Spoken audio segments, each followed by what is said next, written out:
Let's take a moment and learn to set the clock and the calendar on your new Pioneer in-dash receiver.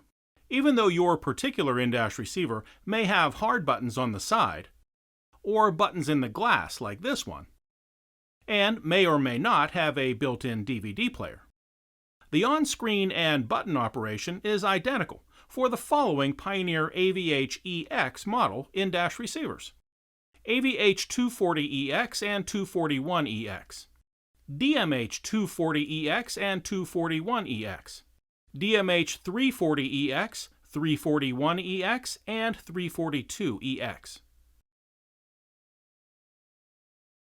It's really easy to set the clock. You can see this says 8:46:08:46 on it right now. We want to change that and get the correct date up there. So let's touch the gears.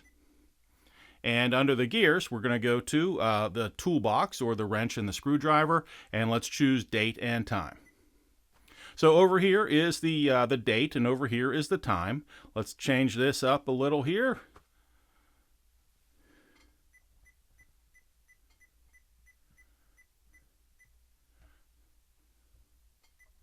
So there, we made it August 20th, 2021, and we're going to make the time 10:45, and I have my option to choose 24-hour clock or a 12-hour clock.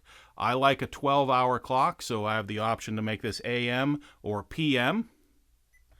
We're going to make it 12-hour AM. So our display should read August 20th, 2021, 10:45 AM, and we have some options to change the way the date is displayed as well. I like to have mine month, day, and year.